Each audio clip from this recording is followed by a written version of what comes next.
ជំរាបសួរបងប្អូនអរគ្នាថ្ងៃនេះយើងមកធ្វើវីដេអូមួយហើយខ្ញុំបានចាយលុយ 1500 រៀលដើម្បីទិញម្នាស់មកធ្វើជាវីដេអូបងប្អូនអូខេឥឡូវយើងបានទិញម្នាស់ពីកន្លែងគេលក់មកជូររួចរាល់ហើយគឺបានម្នាស់មួយចំហៀងបងប្អូនហើយម្នាស់មួយចំហៀងហ្នឹងគឺកន្លែងគេលក់មកជូរហ្នឹងគឺនៅសល់តែប៉ុណ្្នឹងទៀតបងប្អូនអញ្ចឹងប្រហើយរបស់គាត់តែម្ដងទៅអូខេឥឡូវយើងបានទិញរួចរាល់ហើយឥឡូវយើងបានដាក់ចូលទៅក្នុងចានហើយឥឡូវខ្ញុំកាត់ម្នាស់នឹងពុះវាជា2បងប្អូនហើយពុះជា2ហើយគឺខ្ញុំនឹងអត់យកអា snow កដាលវាទេដោយសារតែ snow កដាលហ្នឹងគឺវាញ៉ាំទៅវាកាត់អណ្ដាតយើងអញ្ចឹងខ្ញុំជាចេញហ្នឹងហើយអូខេឥឡូវយើងជាបាន snow កដាលបានមួយហើយចឹងយើងក៏បន្តចិត្តឲ្យហើយចឹងទៅឥឡូវយក snow កដាលដែលយើងចិត្តហើយយើងចេញហ្នឹងអូខេហើយបន្តចិត្តsnow កដាលបន្តទៀតឲ្យអស់ហ្នឹងបងប្អូនហើយយើងអត់អាចយកខ្ញុំអត់យក snow កដាលទេខ្ញុំអត់ចង់ញ៉ាំដោយសារកាត់អណ្ដាតរបស់ខ្ញុំហើយវីដេអូថ្ងៃនេះគឺលក្ខណៈថាធ្វើជាភេសជ្ជៈម្នាស់អញ្ចឹងបងប្អូនហ្នឹងហើយគឺខ្ញុំចូលចិត្តភេសជ្ជៈផ្លែឈើដោយសារខ្ញុំពេលខ្លះក៏ចូលចិត្តញ៉ាំទេពេលខ្លះក៏ចូលចិត្តញ៉ាំដែរតែគាត់ថាខ្ញុំថ្ងៃនេះខ្ញុំចូលចិត្តញ៉ាំធ្វើជាភេសជ្ជៈវិញអូខេឥឡូវនេះខ្ញុំបានកាត់កន្លែងណាអត់សូវល្អអញ្ចឹងទៅខ្ញុំយកចេញកន្លែងណាដែលល្អគឺខ្ញុំយកអញ្ចឹងបងប្អូនឥឡូវខ្ញុំកាត់បានអស់ហើយឥឡូវនឹងសល់មួយទៀតមួយចំហៀងអញ្ចឹងមួយអញ្ចឹងខ្ញុំពុះមួយទៀតសិនដើម្បីដោយសារតិចពេកមើលតិចពេកហ្នឹងហើយមើលទៅអត់តន់នេះអត់តន់ពេញចិត្តខ្ញុំអញ្ចឹងខ្ញុំបន្តកាត់បន្តទៀត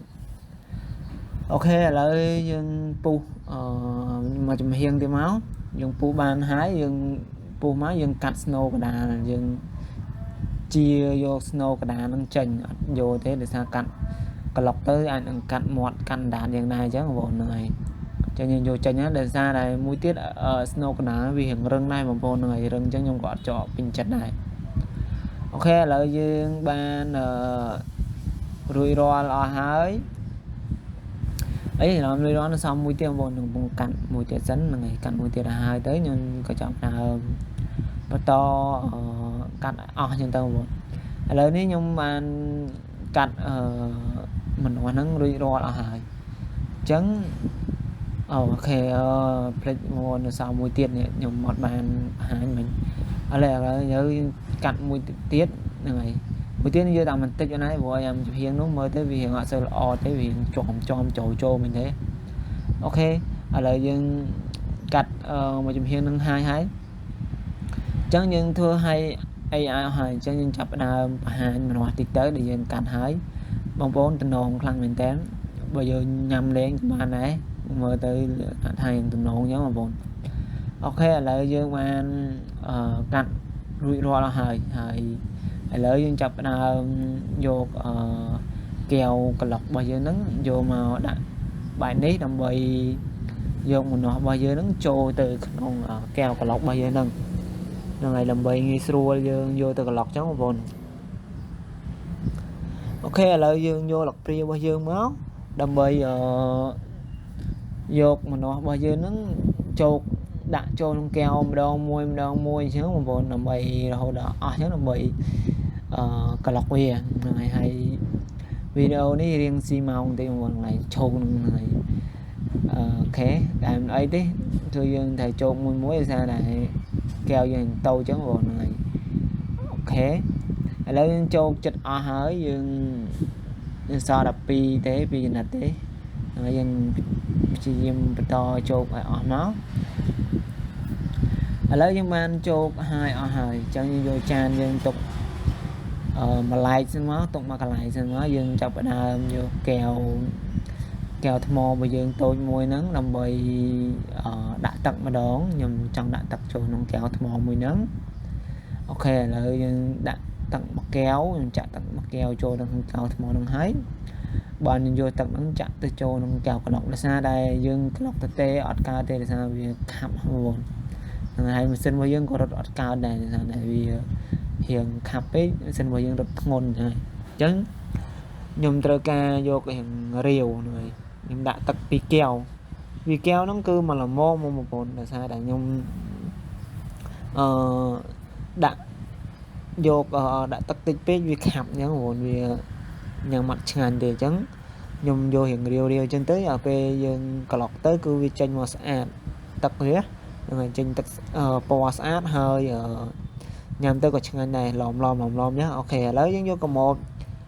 កិនរបស់យើងហ្នឹងកម៉ូតឡាប់ចាក់វាហ្នឹងយកមកគ្របពីលើមកបន្ទាប់មកយើងធ្វើអីហាហើយយើងគ្របហើយយើងចាប់ផ្ដើមសេរីកាមេរ៉ាដាក់រៀងខ្ពស់តិចមកដើម្បីងាយស្រួលមើលការក្លុកហ្នឹងបងអូខេឥឡូវយើងសេរីម៉ាស៊ីនសេរីអីអស់ហើយយើងចាប់ផ្ដើមដាក់ដាំក្បាលចុះមកដាក់ចូលទៅក្នុងម៉ាស៊ីនរបស់យើងហើយយើងដោតដុយតែម្ដងដើម្បីក្លុកម្នាស់របស់យើងអូខេអញ្ចឹងខ្ញុំក្លុកលក្ខណៈចុចវា3ដង4ដងអញ្ចឹងទៅដើម្បីឲ្យក្លុកទៅវាម៉ត់ល្អអញ្ចឹងបងប្អូនកុំឲ្យយើងញ៉ាំទៅស្កាតនៅសល់កតិចអញ្ចឹងបងប្អូនហ្នឹងហើយអញ្ចឹងយើងក្លុករហូតដល់ថាម៉ត់អូខេឥឡូវយើងក្លុកម៉ត់ហើយអញ្ចឹងយើងយកម៉ាស៊ីនយើងដាក់មួយចំហៀងសិនមកនេះជាលទ្ធផលដែលយើងបាននេះគឺមើលទៅពណ៌របស់វាស្អាតហើយយើងគួរឲ្យចង់ញ៉ាំមែនតើពណ៌វាបងប្អូនហ្នឹងហើយឥឡូវយើងយកកែវថ្មរបស់យើងហ្នឹងយកមកចាក់មួកម៉ូបទឹកក្លុករបស់យើងហើយហ្នឹងយកមកចាក់ចូលក្នុងកែវថ្មតែម្ដងអូខេពេលយើងចាក់ចឹងទៅឃើញពណ៌របស់វាខាងលើវារៀងពពុះច្រើនហ្នឹងបងប្អូនហើយពពុះច្រើនប៉ុន្តែយើងញ៉ាំសិនព្រោះរសជាតិហ្នឹងតើរសជាតិយ៉ាងម៉េចអ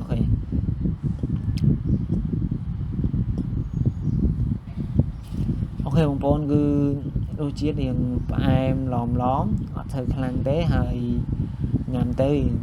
ឆ្ងាញ់បងប្អូនឆ្ងាញ់ហ្នឹងហើយឥឡូវខ្ញុំចាក់កែវទៀតដើម្បីញ៉ាំឲ្យអស់តែម្ដងហ្នឹងហើយ